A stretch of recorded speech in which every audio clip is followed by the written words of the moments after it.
there is a process. There are a set of stages that businesses go through to go from, oh, this is an interesting idea that I want to kind of think about or explore, through completing it and through this, what we call the support phase. So we'll go through them side by side, if you don't mind. Next slide. So oftentimes when we start off talking, you're asking how we reach out to business owners. When we start out talking to business owners, it is most typically the owner, but sometimes it is the workers who have the idea and bring it to the owner, and then we're talking to a small group of folks of like, gosh, I heard about this thing, or I've been told this could be a succession option for me. Tell me more, like what is this? And then from there, there's some work that actually has to be done to figure out if this is feasible. So you can have some conversations and read a bunch of material and do some talking. At some point you need to say, we're going to invest some real time and in some cases some money into assessing this. And so this assess phase that we call, we recommend that you get a small team internally that includes the owner and some employees, and that you do a financial feasibility analysis. So you look at what's roughly the back of the envelope or an informal business valuation, what's the business worth? And you look at that compared to what the owner wants to sell the business for, compared to what the business can afford to pay for what the new co-op can afford to pay to actually buy that business. And you need to see if it's actually financially viable. And we recommend that happens up front so that you're not going down this whole long path of, the co-op, and then, you know what, it's not going to work financially. Right? So the financial valuation financing options identified, and at a high level, you can stay on the assess. Yeah, so at a high level in this assess phase, you want to get to a point, and Lars is going to talk about how they did this at California Solar. You want to get to a point where the employees have enough information about what this might look like for them. So, roughly how much financially am I going to have to buy into this? What are the expectations that are going to be from me, put on me, or that I'm going to step into? What are the responsibilities of ownership? And then what's the financial situation of this company? What am I buying? What am I buying into? And so you want to get enough information figured out about how you're going to structure your cooperative so you can supply the information the employees need to be able to get a sense of, okay, well, we've got 20 employees, how many of them want to become worker owners? If the answer is only one of them wants to become worker owners, you don't have a co-op, right? So you want to do that work in the assess phase and bring that information to the employee base to have them say, okay, I'm assuming that this roughly stays the same, and I like the more detail that's fleshed out in the next stage, I'm in. And that's where you have it really punctuated by this decision to pursue and move forward. So then the third phase, we call it prepare, because this is where you really are putting pen to paper. This is where you are drafting your bylaws. This is where you are, if maybe you did an informal valuation, maybe you're putting some money behind a formal business valuation.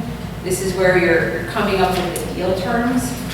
What are the terms of the sale from the owner to the new worker co-op, and all of that's involved in there. And so this is where you're putting pen to paper, and maybe you've got some financial outlays in this. And so at the end of this, you basically have all of the details figured out, and that's when you go, along the way, it's not like you go off into a cave and then come back to the employees. In an ideal situation, you've got employee involvement in this. But at the end of this stage, the employees come together again and say, okay, I'm in or I'm not in, right? This is the time where I'm ready to say, I'm going to commit to this buy-in amount, I'm ready to sign on officially as a worker owner. And then the next phase, phase 4, is really, you can think of this as the signing table. So this is where all of the paperwork is finalized, the financing is put in place if external financing is required, the sales transaction is completed, and then the new governance, the new democratic governance is put in place, and the co-op starts to operate under the new democratic governance. So this is sort of in timeline the shortest of the phases, but this is like where the real things happens. So then the last phase we call it support, and we call it out as a phase because we don't want people to forget that, you can't just now, step away and say, oh, good, it's all going to work perfectly. Because you are now under new governance, there may be some operational changes that are required in order for that new governance to be successful. People have to get into the rhythm of doing this, of operating in this new environment and doing it well. And so you don't want to forget this important piece of the work. I have a question about prior phase. To the extent that it's a new entity, and I represent property owners, and lease agreements that may require landlords to approve, have you found that landlords support that or have no issue with sort of signing off and basically an assignment of the lease to the new entity? Yeah, I would say it depends on the landlord and the relationship. If they've got a good relationship and understand really nothing's changing, it's the same business, and there's no reason to believe that they won't be as successful, and you as a landlord will have the same experience with this business. There's no reason why they would want to. And you also have the risk that the landlord could see that as an opportunity to say, oh, good, I get to renegotiate right lease terms on my terms.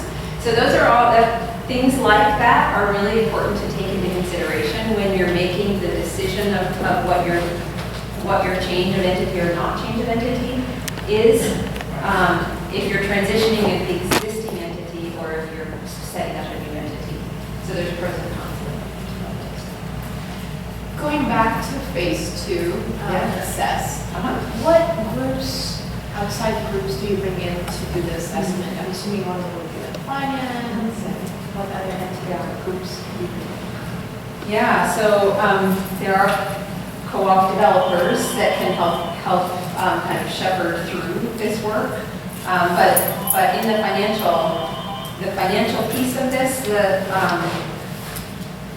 the sort of internal capacity around finances is one thing that, when we work with businesses that we often ask up front, what is your internal capacity to be able to run financial scenarios and do future financial projections? What does that look like? And is there, would it be helpful to have some external support on that? So thinking about groups like SBDCs or like co-op developers, or close trusted friends or paid resources, your CPA, help on the future financial projections.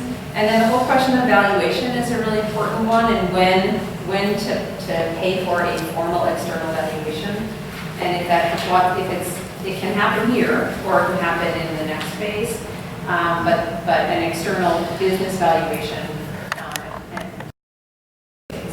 And I would say also you want to be lining up sort of your whole set of resources to support you. So that includes legal. It's really important to know somebody who understands co-ops and can support from a legal perspective. But also, at some point you're going to need a CPA who can help you transition your books from the way traditional businesses books are structured to how co-ops are structured, and they can help you with your co-op tax returns. And you can also advise on the terms of the sale from a tax perspective. So this is a sales transaction where usually money is changing hands either physically or on paper over time, and that can have tax implications both for the business and for the selling owner. And so we recommend in the early phase that you work to set up your resources around you so you've got everything ready and you know who to go to do this for you. You want to go to the next slide? Other questions or thoughts? And I know this is a very high level, and we'll get into that. Probably got a lot of things you're like, oh, but what about this, what about that? Okay, let's keep going. So one of the things that, and kind of back to your question of how do we find the businesses that we think about in terms of readiness. So who are the businesses that are a good fit for this? And if maybe you're not a super great fit today, could you become a better fit, if you were to invest in some things over a period of time? And so we put these readiness factors together. For those of you who want to see case studies and get your head really into nuts and bolts of how this has been done in different situations. We do on our website have available a set of 12 case studies of different businesses that went through conversion in different situations. And out of that, we pulled these readiness factors. So the first two, I think, should make a lot of sense. So it's like you gotta have the owner wanting to do it, you gotta have the employees wanting to do it. Because you can't sell a business without both seller and buyer. And then the next one is the strong financial health. And that's really important to emphasize because this is not we're not looking for failing businesses, and CoOp conversion is a strategy for saving a failing business. Because doing a CoOp conversion is, it can be sort of a distraction from running your business, right? It takes time away from running your business. And so it can be hard to fit that time in when you're struggling or failing or putting out fires all the time. So the business has to be strong financial health. And then this next group is what we call factors that you can develop. So if you don't have them today, you can invest in them over time. But if you have a participatory culture, and Lars, it'd be great for you to talk a little bit about your culture and what that looks like. And California Solar is you walk in and you might think it's a co-op already, the way they operate in terms of their participatory culture. The next one here is external support. So you can go a lot faster if you have somebody who has done this before or can guide you through it.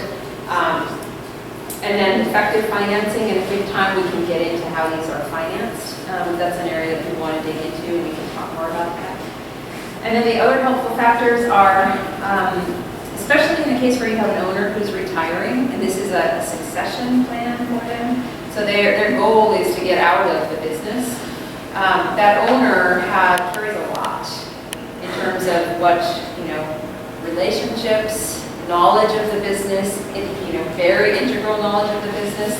The historical has oftentimes been through many business cycle ups and downs, and just brings a lot. And so you want to be very thoughtful about the holes that are going to be left behind when the owner leaves, and how to plan to fill those holes. So you want to kind of map out here are all the relationships, and here's how we're going to transition.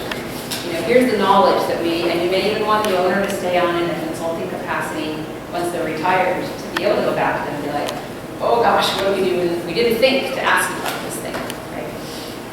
And then the next one under helpful factors is if you can phase it. So sometimes the business can't necessarily afford to take on a loan to buy all of the assets of the business all at once. And so an example of this is maybe you have a business where the business owns the land in the building that they operate in. And maybe, the future cash flows of that new cooperative can't afford the debt payments to pay back the current market value of all of those assets. And so what you can do is you can phase it. So you can say, we're going to buy the operating assets of the business, but we're not going to buy the real estate. And we're going to have a lease agreement back from the owner to the co-op. And then we're going to, in our sales agreement, we're going to have the option to buy that real estate at some point in the future, some defined point in the future, something like that. So you can phase it to make it financially work out. And then I've talked a little bit about third-party financial valuation and how that can be important both to protect both parties in terms of understanding the sales price, and also just as if you have the owner who has this perhaps unrealistic sense of what her baby is worth, right? That external third party can be helpful. Just one more note on the valuation is that if you are doing external financing for the sale, and you guys have all heard of refinancing a home, so if you want to at a future date refinance the original conversions financing, the new lender might want to see the valuation, the formal valuation that was done to set the sale price of the original transaction. Okay, so that was a little bit of a whirlwind of the nuts and bolts how it works, and Lars is going to actually just tell us the story. Yeah. Okay, we can go to the next slide here. So before we get started on the history of California Solar, I wanted to kind of say a little bit about my story going into it, because I think kind of plays into where we are now. I started off in my 20s as an environmental justice activist, working on grassroots campaigns. Had a short amount of time of working as a labor organizer, and ended up as an electrician, kind of working my way through a union apprenticeship program. The reason why I'm kind of putting those into context is because I think that a lot of kind of the image of who we see ourselves, I mean, and this is where it gets to be interesting too, when you look at a business, it starts off with one person's story, and then as you go into a cooperative, it turns into our story. But as far as the business itself goes, we started off in 2000. I came on not as the owner, but as the second employee of the company in 2003. We really, during that time in solar, it was kind of, we call it the cowboy era, because there was really no best practices. It was really this brand new thing that no one really understood how we were going to take solar electricity and put it into the grid to be able to capture that energy. So we were able to really blend that union style apprentice journeyman industrial electrical trade in with this brand new thing of solar that people hadn't really figured out yet. So we were really kind of able to develop a lot of those best practices that are used now in those early years. And we grew from between 2003 to 2008 to really just specialize in the installation side. We moved away from trying to sell those sides because we had developed kind of this really a culture really involved in kind of that pride in their trade by kind of blending those two things between the solar and the other side. We had, at that point, we had about 10 employees, and we had worked to create our own training programs on the inside to build on a lot of those specialties. Has anyone here ever heard of the IWW, the Wobblies? Okay, so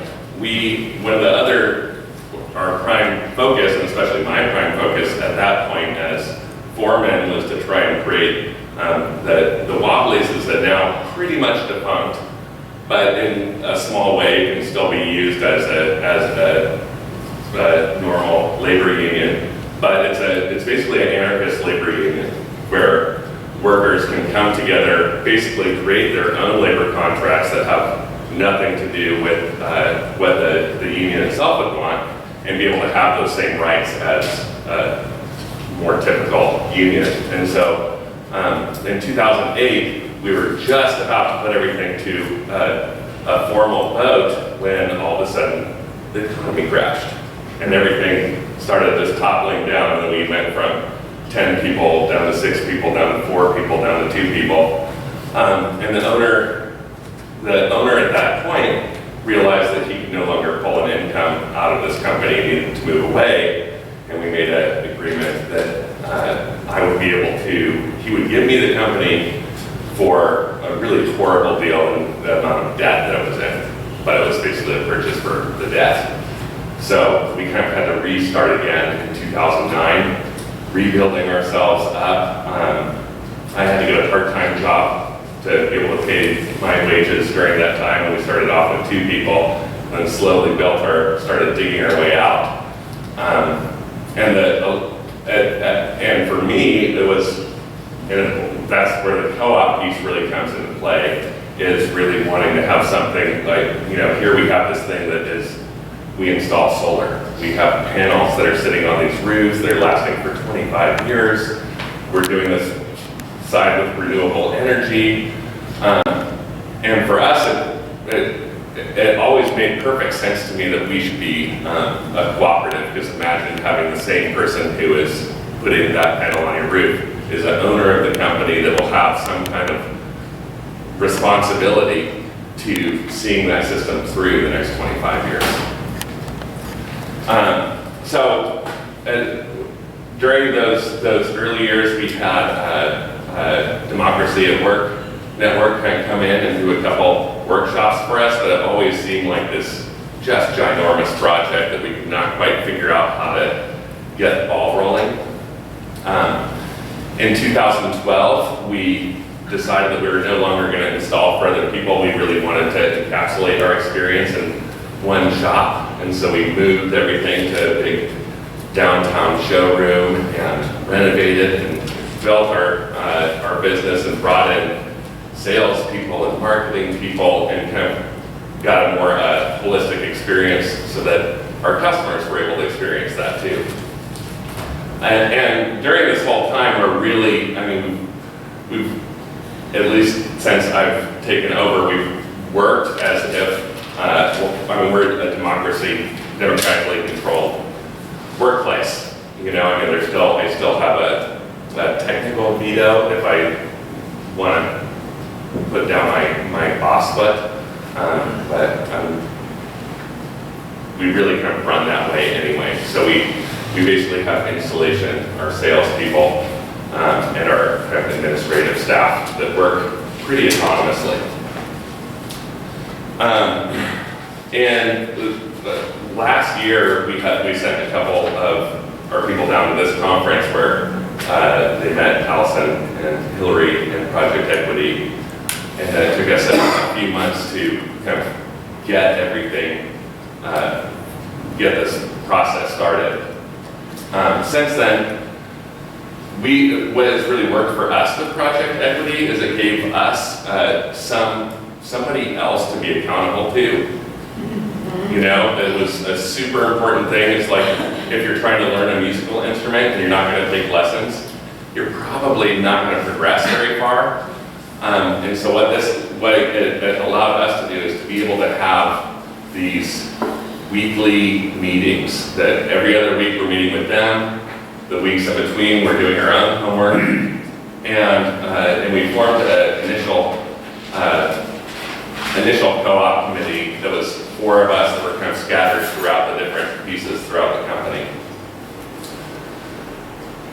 And what the goal of that initial committee was to try and get to a point where we could bring things to the staff, because honestly the staff as a whole were kind of tired of hearing about it, because it's like every time we meet about it, we'd be nowhere further. We'd just be having another conversation about wouldn't it be great if.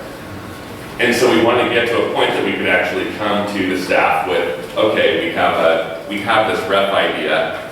And who wants in? So you can go to the next slide here. And we basically, we talked about all the different aspects of being a worker owner. And at the end of it, we wanted to get feedback, because a lot of it for us is, well, if it was, we kind of decided in the beginning if there was less than half of the staff were absolutely supportive, yes, I want to do it, then we really have to come back and talk about it and think a little bit more about this, because we're not a huge company, and we didn't want to have different classes of workers as much as we could do that. So, you know, we asked the question, yes, I'm absolutely supportive, I want to be part of this, yes, I'm supportive, but I don't actually want to be part of it. I don't like this idea, or no, I just think it's a bad idea for the company. And you can go to the next slide here.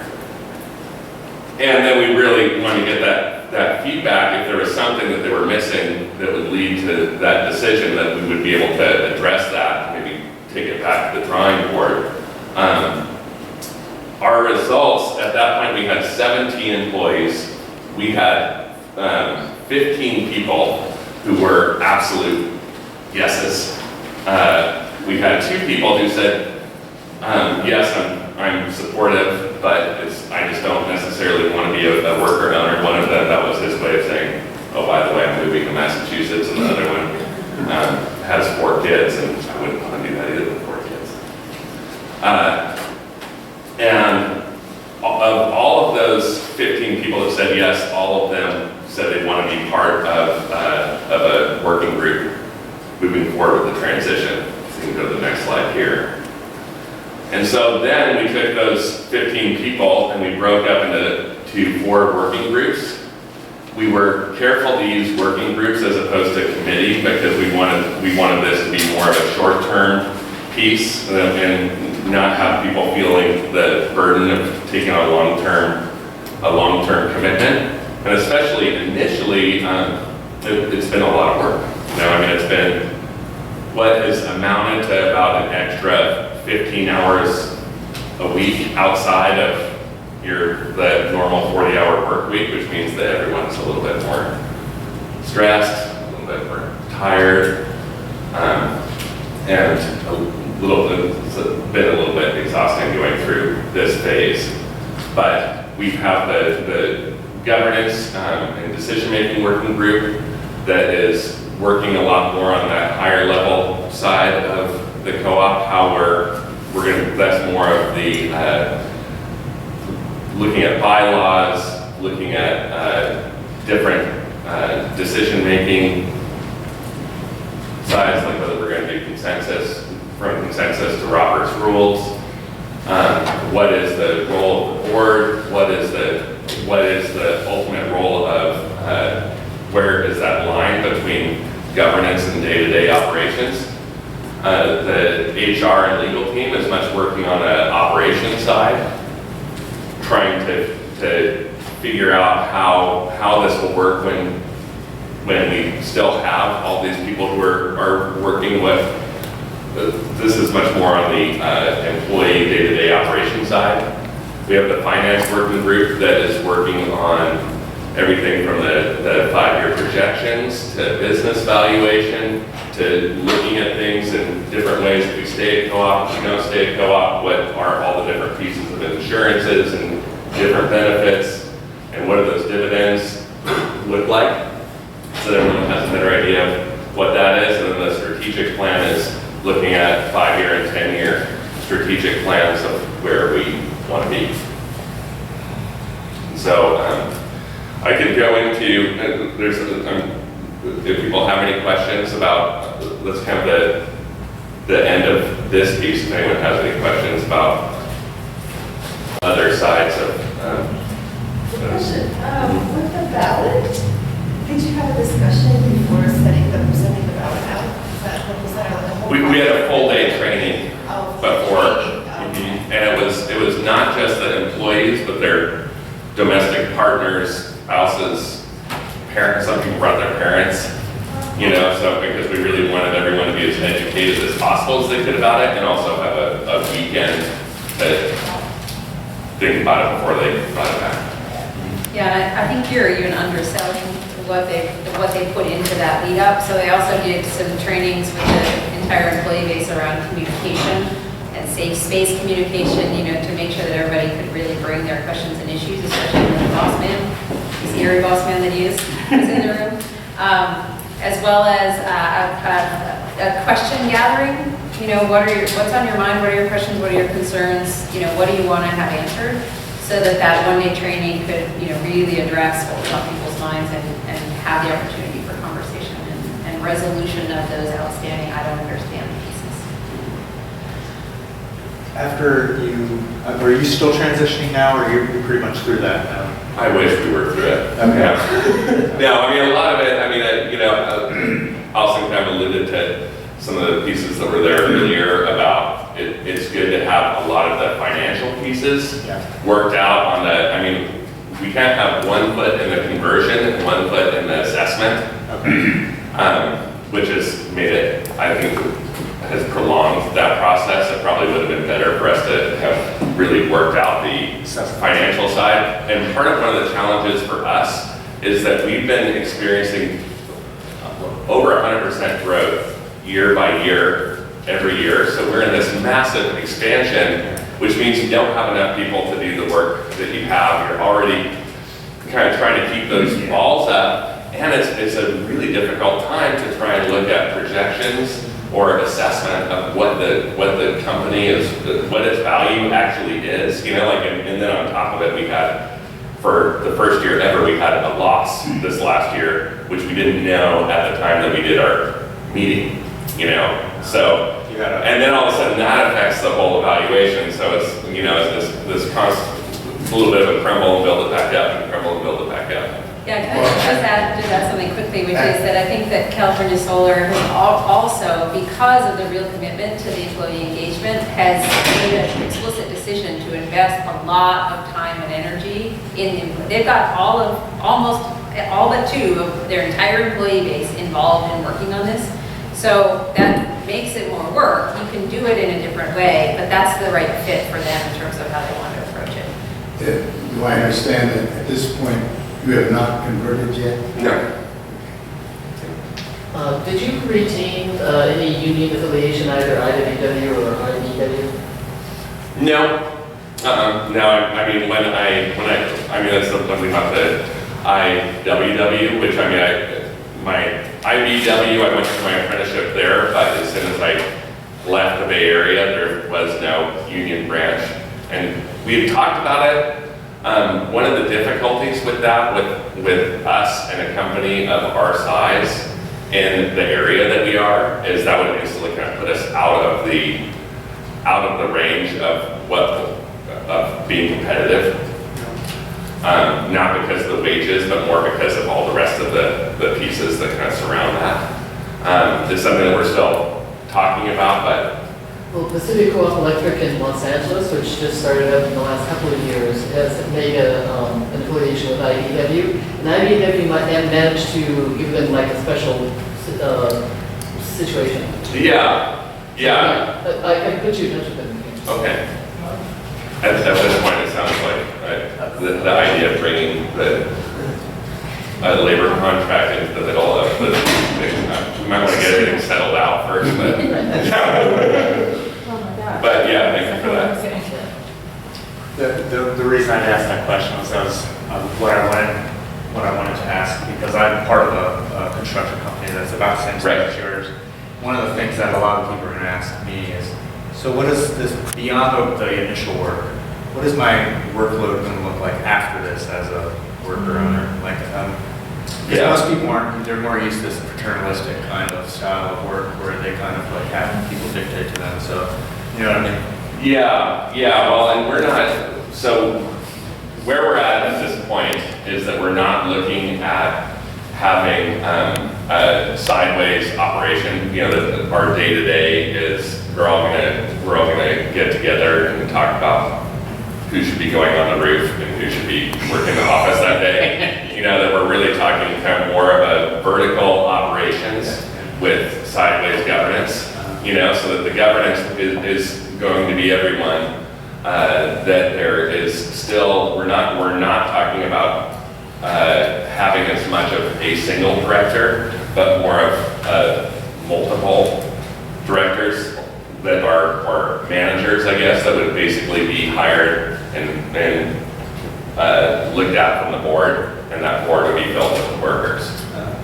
And we're talking about trying to build everything in such a way that we're not having a board meeting, even monthly, to try and playing with some different ideas of how we can get kind of that real-time governance happening and that integration with those managers, and at the same time, not completely overburden everyone who's on that board, because I think a lot of it is that workload sustainability is something that's definitely heavy on our minds right now. So you still operate with a hierarchy, but like, does it, the way you're doing the side-to-side governance, does that like alleviate some of the burdens of being someone's boss? Oh yeah. I mean, for me, that's one of my prime goals, is not feeling like the boss, you know, but. That you're like holding a role or something, or? Yeah, well, I mean, I think it's having someone else who's accountable, or I'm accountable to someone else. You know, like, I mean, right now, my role is that I'm managing the installation crews. There's some someone else that's managing the sales crews, there's someone else that's managing the administrative piece. And so that piece will stay the same. The difference is that there'll be all of us making those bigger decisions as opposed to ultimately just me. So you're not just like isolated at the top kind of thing? Or No, I'm not isolated at the top. Or opposed to being isolated at the top with these alternatives like that? I would be opposed to being isolated. Yeah. Good. I think we probably should transition, make sure we have enough time for the, Sure. and we can come back with questions.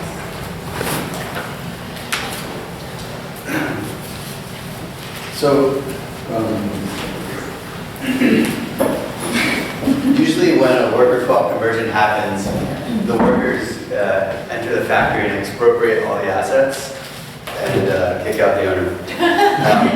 That's how it used to happen, but we're no longer doing that in the modern age. I'm just kidding, that's not at all what... But you know, the problem with co-op conversions is that people just think that there's like a magical thing that happens and all of a sudden it's converted. And there's actually a legal process that you have, that the group, that the buyer and the seller need to decide upon. So the first thing is that this is like a buy-sell agreement that could have happened between this owner and a new owner, just like is happening every day in the economy right now. Allison talked about the silver tsunami and the problem that a lot of current business owners are going to face when they look to sell their business because they're not going to find willing buyers. But a lot of them will find willing buyers who want to operate the business or who just come in and buy the assets of the business basically to liquidate it and get out of the economy. So in those situations, there's a buy-sell agreement happening. And for these conversion projects, it's similar, except now the buyer is actually the workers themselves. And so the questions that we have as lawyers is, what's that form going to look like? How's the transaction going to happen? So there's 4 types that we talk about. The first is changing the entity, or what's called a statutory conversion. Then it's selling the assets, selling the shares, and selling the company over time. So if you go to the next slide. So changing the entity is basically you take the existing entity, whatever the current company is formed as. Let's say it's formed as a California limited liability company. You perform what's called a statutory conversion, which you file paperwork with the state, and the state takes that LLC and proof it is now a corporation. Maybe it's a co-op corporation, which is a specific co-op corporate form in California, or maybe because of your specific deal that you're working on, it's a different type of corporation. So that's called statutory conversion. The next one is selling the assets. So this is where go back to the original owners, it's formed as an LLC, and they have all these different assets. They sell it to a new entity, which is a co-op corporation. So there's 2 entities. There's the seller and the buyer. And in this formation, the deal is going to be around which assets are going to be transferred over, which are the most important assets for the workers to take over, and what's going to be left behind in that old entity. And usually the buyers, the workers, want to leave behind all of the liabilities, potential liabilities that founder has, like the debts, the tax liens, the potential claims against the company. Maybe there were people who have been injured by the company, maybe there's some employment claims, maybe there's consumers who've been harmed, or there could be all sorts of things. So the workers want to be aware of the potential for liabilities, and they'll just want to take over the assets and start operating this new company. But of course the seller will want this one, which is selling the shares. The seller would much rather have the workers or the buyer take the assets and the liabilities of the company. So when you're selling the shares of the company, you're basically having, in this formation, you have 2 entities, and the new entity purchases the underlying ownership interest of the first entity and merges the 2 entities. And in this situation, the liabilities would also go over to the new entity. So all those problems that I was talking about earlier would be transferring over. Now you could get out of this by having agreements in which the owner agrees to either pay off or assume personally some of those liabilities.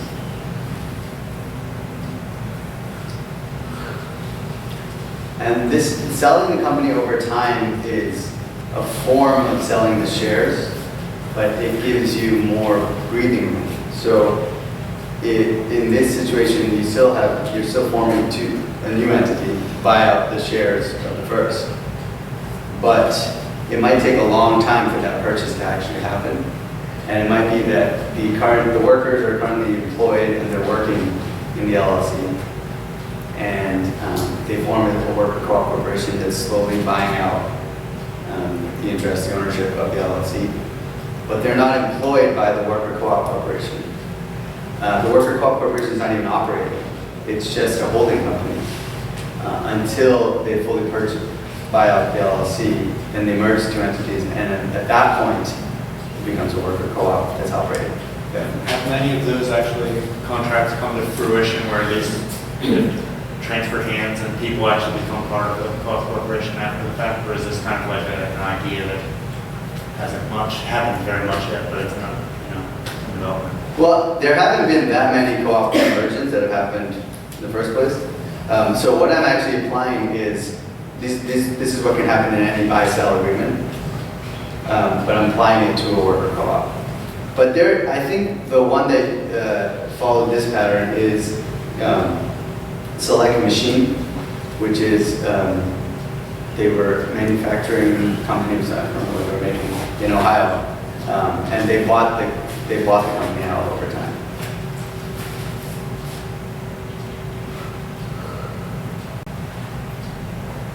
So in the type of deal, whether it's a sale of assets or sale of entity, there's going to be different tax treatment and tax consequences for the buyer and the seller. And Allison touched on why you want to get tax advice on the sale, but tax is going to be one of the biggest things that drives the sale, because the buyer and seller have pretty much polar opposite interests when it comes to the treatment of the different types of assets that make up a business. So if you think about a current operating business, there's all types of assets. It's a bundle of assets. There's the equipment, there's potentially the real estate if it's owned by the business, there's the goodwill of the business, its reputation, its customer lists, any intellectual property it owns, the government permits it's obtained to operate. Those are all considered, well, except for the government permits, those are all capital assets. And then there's all these non-capital assets, which are inventory and promissory notes it holds, accounts receivable, payments it needs to receive from its customers. And so those are considered non-capital assets. They're taxed in different ways when you have a sale. The basic difference is that the non-capital assets are going to be taxed at a higher rate to the seller as ordinary income tax, and the capital assets are going to be taxed at a lower rate, long-term capital gains if they've been held for over a year. And that means the seller is going to want to push to have, when you're allocating sales price across these different asset categories, sellers going to want to push to that the sales price is allocated to more of the capital assets in order to realize, well, especially the non-depreciated capital assets, in order to realize long-term capital gains instead of ordinary income tax. So both sides should have counsel, especially someone who can advise them on the tax consequences to the worker co-op and to the seller. And this brings me to my next point, which is just the role of lawyers in a deal like this. Well, no, you can say that. This can be a very cordial, friendly transaction, and most of the time if it's going to be a conversion, it's probably going to be something that's very cooperative. It's hard, I can't really imagine it being a hostile takeover of the workers buying out the owner and expropriating the owner's assets. But that doesn't mean that there aren't conflicts of interest between these two parties. And I think you should have, even if you have one lawyer who's driving the deal and doing most of the counseling and one tax counselor, for example, most likely it's the seller who's going to have counsel and tax advice. You should still have another lawyer reviewing those documents and reviewing the deal on behalf of the workers, on behalf of the buyer. You might save on legal costs by just having one side do most of the work, but then still have review on the other side, as opposed to having two lawyers negotiating the whole thing with each other, which would mushroom your legal costs. In fact, most of the negotiation can probably be done directly between the two parties, and then at the time when the lawyers come in is really to how are we going to effectuate this, the deal we've come up with. There are some important tax considerations. One is the Section 1042 rollover. If you've heard of ESOPs, employee stock ownership plans, they take advantage of this Section 1042 rollover, which is a provision in the tax code which allows the seller to save a lot to defer all those capital gains taxes that they would have had to pay that I was talking about earlier. They can defer those taxes through this provision of the tax code. That applies to both ESOPs and to eligible worker co-ops. There's very few, actually I don't even think any worker co-ops have actually taken advantage of the 1042 yet. Yes, Island Employee Cooperative. They did take it? Okay, so there's one. Potentially they took it, because I talked to them about it, so anyway, so that's out there. But actually that's not, that 1042 thing is not actually driving the deal. It's a lot of the other, everything that Lars was just talking about in his own personal experience of this. There's issues with rewarding the founder. How, in what form is the founder going to get paid out? Is it just going to be through the sales price? And is it going to be, how much of it is going to be upfront cash payment? How much is it going to be paid out over time through a note?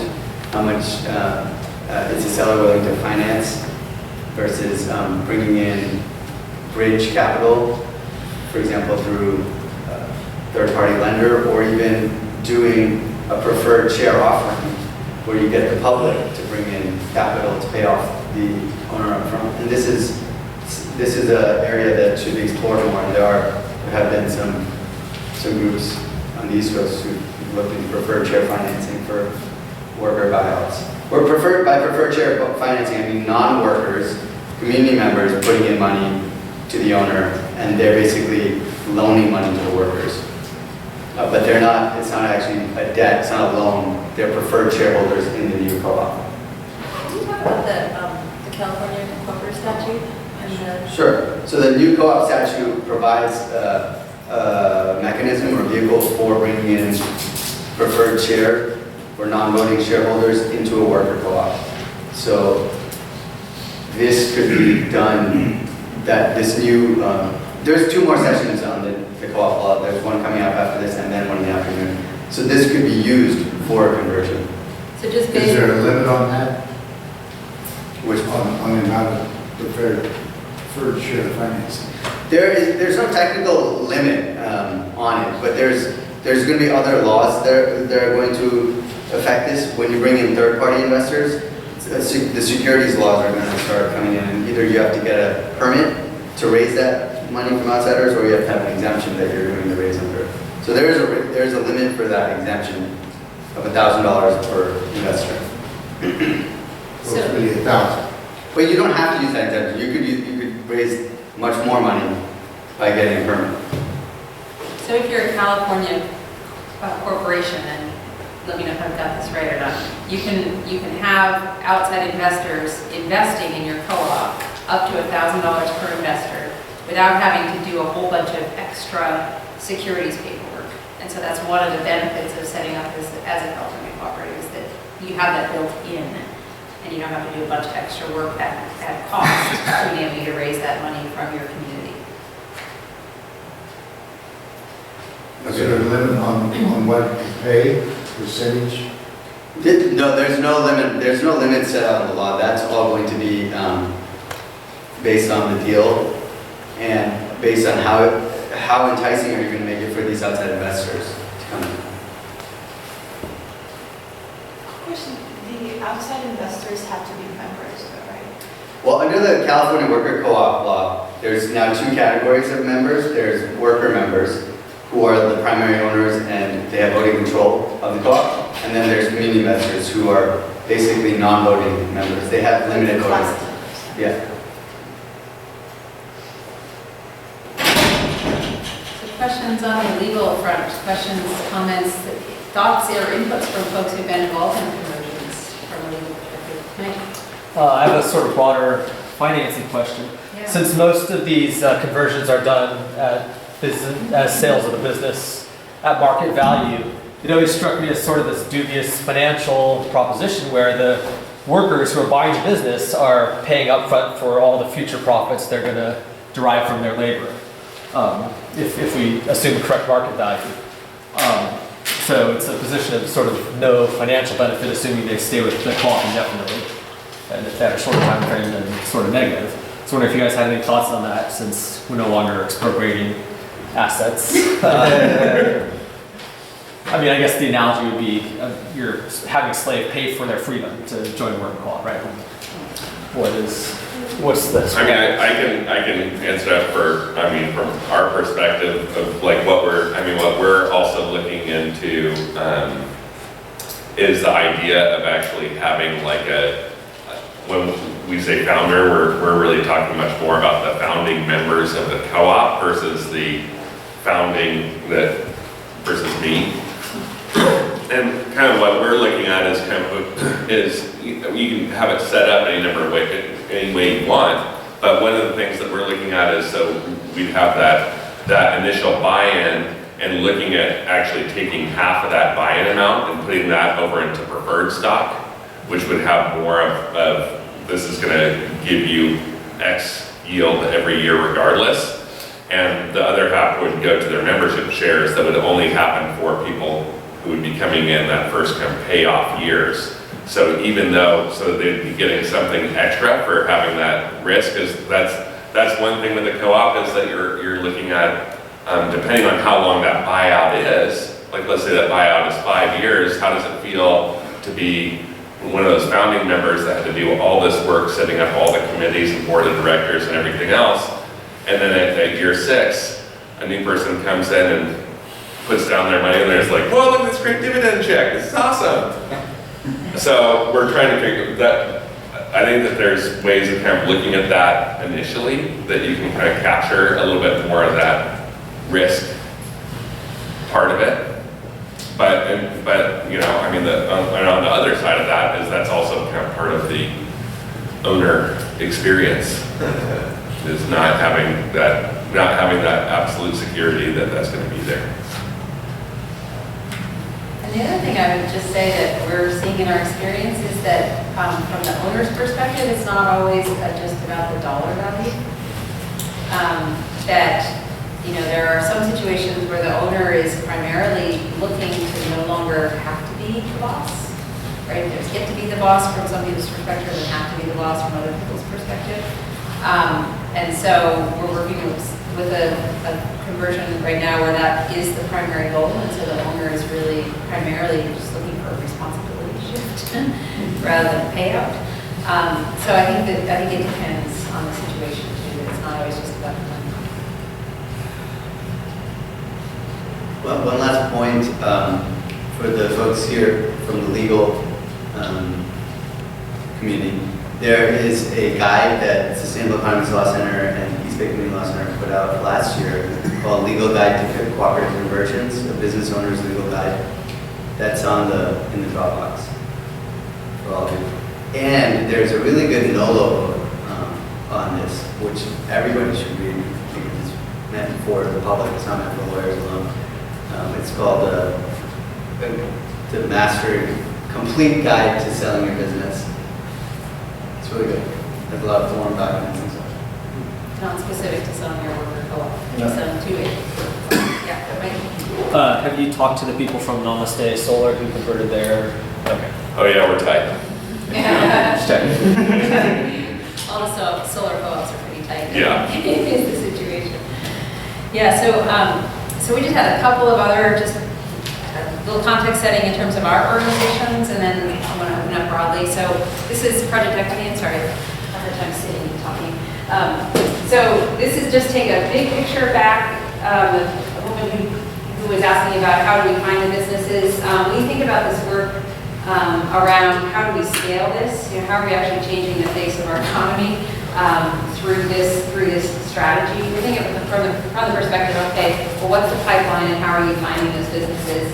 And I think we have right now kind of two main pipelines. The first is smaller, but is a local effort that is done in partnership. Sushil was one of the founders with us, and Sustainable Economies Law Center, East Bay Community Law Center, which is our worker co-op academy, done at our local community college. And then the succession planning education and just a broad outreach, really starting with awareness raising for business owners. And then we have this question mark in our mind of, will we at some point hit a place where we've sort of gotten through the low-hanging fruit of interest, and really the blocker is the availability of capital. And so whether there needs to be a third strategy in there where we actually pull together, not we necessarily Project Equity, but we pull together enough capital to be able to help those retiring business owners retire quickly and get out and leave without having to be involved in a co-op conversion process or conversation, and then help that business transition with an exit to the employees. So that's kind of the third. And then I talked about our incubator. People ask us, well, how long does this take? And we usually say about 9 to 18 months. And the 9 is if you're really fast and have everything organizing together and have the bandwidth to be able to work on it quickly. And the 18 months is the inverse of that. And some of that speed is also about the employee engagement. How involved and engaged do you want the employees to be? Like, what's the culture that's going to be the right fit for you? Because that investing in that can take time. And then this concept of in the future, is there for us as Project Equity a portfolio? Is there a deeper investment that we can help to make in companies to help them grow? Just to help there be more worker owners and more work co-ops in the world. So that doesn't exist yet, but that's a future thinking for us. And then, next slide, please.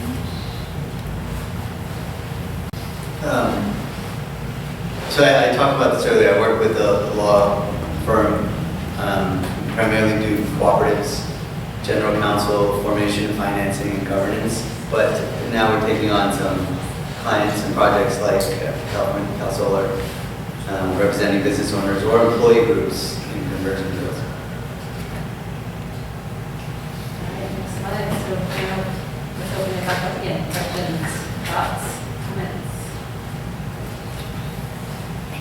Well, I have a question because I practically I'm in the planning phase of my business. I'm having a group of moms that they are being trained to do mobile child watch. And mobile child watch, because they don't want to have a place to be, it's going to be where people need it. If you need it at your home, they can go to your home.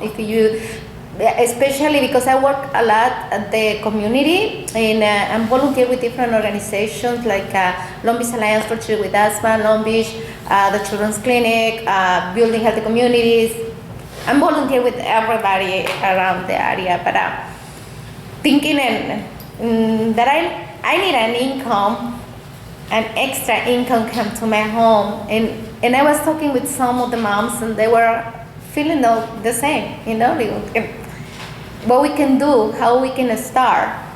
And we start serving around what are the things that we need to start a business or something like that. And we see that childcare was something that most of the organizations needed, and they don't have it. And I said, okay, let's go to start doing. But to offer a quality service. Okay, what we're going to need, and then I start looking around with different organizations, and I start putting together some trainings that they're going to need, and I just put 56 hours training in child development and all that kind of stuff, CPR, fingerprints, the tests, the TV tests, all those kind of things too.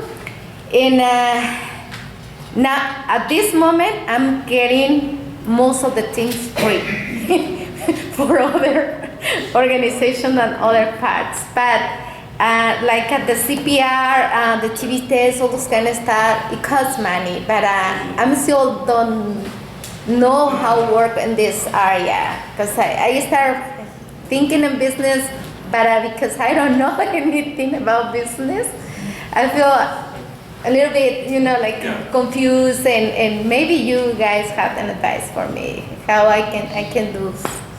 Well, I can start talking with the ladies and see how we can make the inversion, or I don't know. Yeah, startup worker co-op is a different approach, obviously, right? And so, what I've seen small groups come together and really have a period of time where they're working together, and that sort of fuses the group from a dedication perspective. And oftentimes you'll have some people who make it through an initial period working together, and some people who decide it's not the right thing for them. I realize I don't have the time that it takes to put into this. But that oftentimes you can start with a group of 3 or 4 or maybe 5, and start to build that team from a cultural perspective, but also from a how do we work together perspective. And it sounds like you're the entrepreneur, bringing the vision and bringing the drive. And so then you at least at the beginning are playing that leadership role of bringing everybody to see the vision and see the opportunity and to understand the path that it's going to take to get you there. So I would think about it from that perspective of what's my leadership role, and how do I lead to bring people together and then help the group lead us moving forward.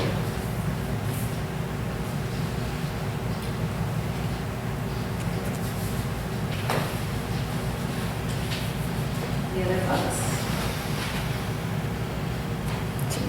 I have a question, and then, I have a question, and then there's something in the statement. So are any of you practicing in the state of Washington? Practicing? Or are you able to practice in terms of the legal?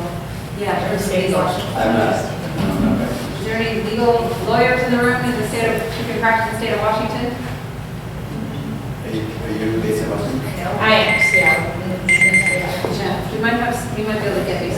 Well, yeah, I think the challenge, because I work at Central Co-op, which was a consumer cooperative until September, and we have 2 unions, we have 3, and we made the conversion. So we're now Solidarity Co-op, so we're owned by the consumers. That's our founders, and then we're now owned by the staff. So 50-50, and so we're dealing with some of this in terms of the buy-in, which we have to go through. And I think our transition was definitely easier because we have a hierarchical system, but yet the CEO reports to the board. So the CEO still is accountable to someone, which is to the members, but by way of the board. But so I'm trying to understand separately from because I also sit on the board and I'm on the governance committee and went through this whole transition over the last 5 years of our organization, making a change from not a great governance system, bad workers in terms of even being bullied by people that are in the union, to now this structure that is so different. Transition, and some staff members are not happy, but they can choose to become a worker owner or not. They have that opportunity, and they've also had the opportunity to become financially literate in terms of what's going on with the organization, because we've set in being able to book management about 3 years ago. At least that's what was said in about 3 years ago, so that way they would really understand what their efforts and all of that is doing. So I think it helped a lot with the conversion. So what my goal is to work with more small scale, doing incubators for, startups. And the reason why I was asking about the attorneys, because I know with our co-op, we paid an insane amount of money. I mean, we can afford to do it. We're a $24 million company, so, but it's, when I say that we can afford to, you still have to have profit in order to do that. So we have the profit, but we have to make the investment to make it happen. I think that's a huge investment, in terms of when I look at what the figures, because I happen to know what our figures are, having sat on the board for 5 years. But so I'm starting thinking about these conversions and how does that happen and how can you get the fees down and, and helping, because part of that transition and helping and keeping the cost down is by doing some of the things that I see that we have done that I didn't see listed up there, but that helped a great deal. Yeah. Right? So what are some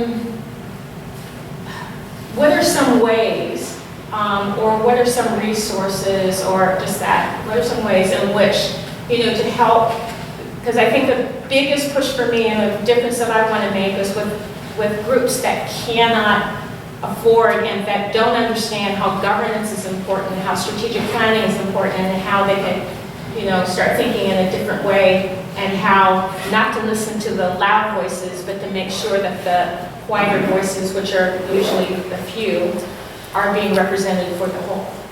So how do you do that and try to keep the costs down, especially because you got to deal with the legal issues? Yeah, so And get the proper coverage and the taxation. I mean, that's still pretty expensive. yeah. So any suggestions there? Yeah, I can talk a little bit about how Project Equity does it and interfaces with legal, and I'd love for you to talk about what started in EBCLC, the Pre-College Community Commission. So when we support folks with conversions, the sort of business model around it is we charge a monthly fee, and we do it on a sliding scale based upon the number of employees. So if you're very, very small, you don't pay very much, and if you're bigger, if you're a $24 million company, you pay more. That doesn't actually cover all of our costs, so we go out and raise grant money to support it. But we believe that it's important for the businesses that are doing this work to have some skin in the game. Because once you start paying a monthly fee, you're like, okay, we want to get going, right? We want to get going so we can shorten the number of months. But then what we try to do is we interface with the legal folks to understand what's the best way to pull them in, what's the most efficient and effective use of their resources, and do the best that we can to work with the business to think through the issues before pulling in legal. We're not always perfect at it, but we're getting better. so that we are minimizing the total cost of the conversion from that perspective.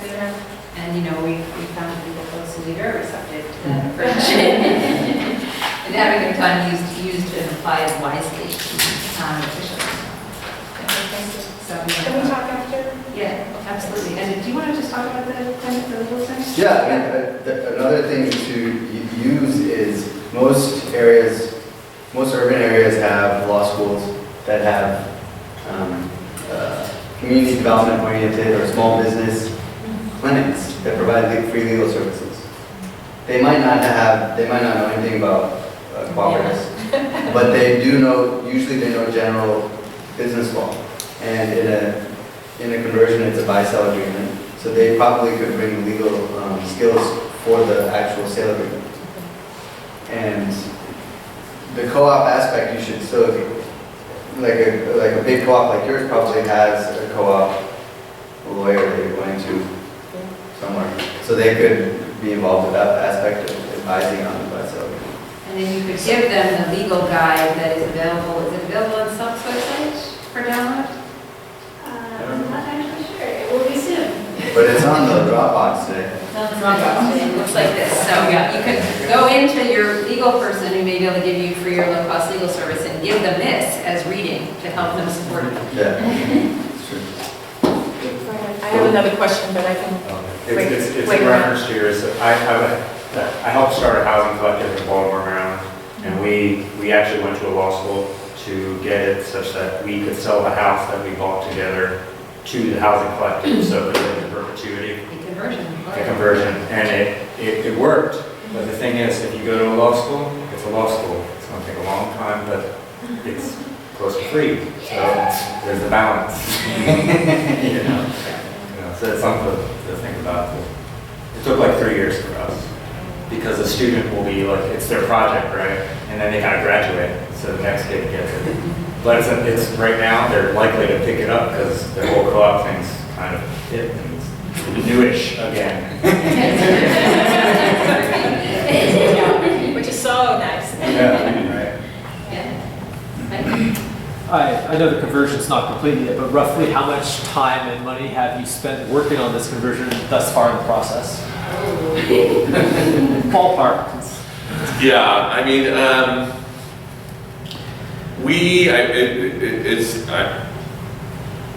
I think it'd be hard to gauge the opportunity costs, which is like this whole other side. I mean, of actual money that we've spent, I mean, we're probably 5,000 maybe between different, because I mean, we have attorneys that need retainers, CPAs that need retainers, and then kind of the ongoing costs of education. And then there's also when we're doing our all staff training, we're doing all that as a paid time. And then so that's, when you're talking about 10 to 20 people with an average wage at $25 an hour, it's an expensive day. And that's not accounting for that opportunity cost. So somewhere in that $10,000, $5,000 to $10,000 range. Thanks. Any other questions? I have a question. So when you're looking at the conversions or that you've done conversions, because I think I've heard that you've done some, are there, because I'm trying to understand worker cooperatives.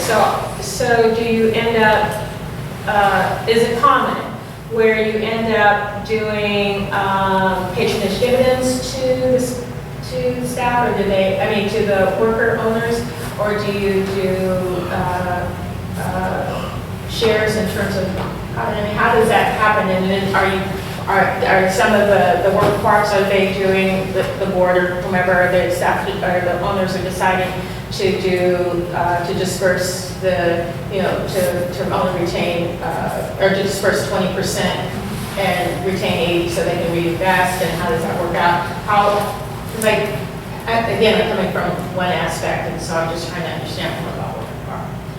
So how does that? I think you should, well, if you have time, you should come to the whole worker co-op session. I am. I'm planning to do Well, that then, today. why don't we just, because that's it. Yeah. Thank you.